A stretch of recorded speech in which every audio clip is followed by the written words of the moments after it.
As we learned in class, depth of field relies heavily on three factors: how close you are to your point of focus, usually your subject, your angle of view, that would be the amount of compression that you used, and the hole that you're shooting with, that's the aperture, of course. Each of these offers their own unique options, advantages, and consequences. Together, they give you complete control over what will and won't be in focus in your image.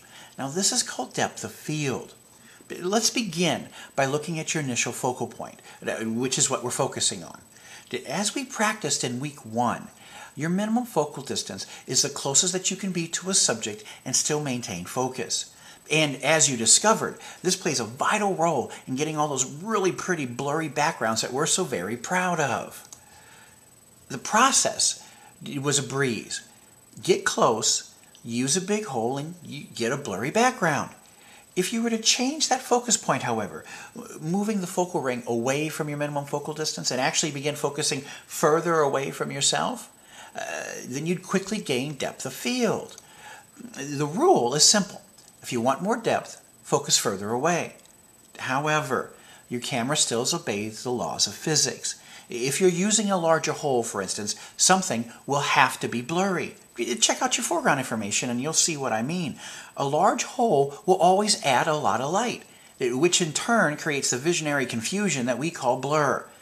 Now, that blur doesn't always have to be in the background. Sometimes that blur is in front of our subjects as well. Hey, let's practice for a second. Go ahead, grab your camera. All right, take a look through it, point it at a wall, all right?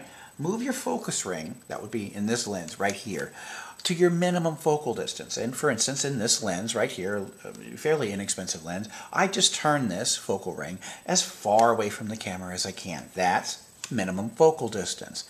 I look back at my wall. What do I see? The wall's blurry because I'm focusing close. Now, very slowly, turn your focus ring away and get that wall into focus. There, once it's crisp, stop.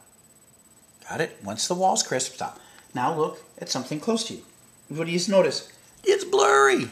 Guys, this isn't rocket science, okay? That foreground is now blurry. Most people never think of blurry foregrounds as tools. And they never think of a blurry foreground as something that they can use. See, blur can isolate a subject whether it's in back or in front. It doesn't make any difference.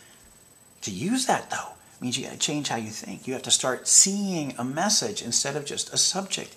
See, what you'll do is when you shoot a subject, you're always going to put that in front of you. You're going to clear out the clutter in the front.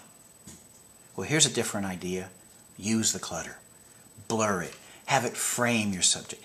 Now that's an idea, don't you think?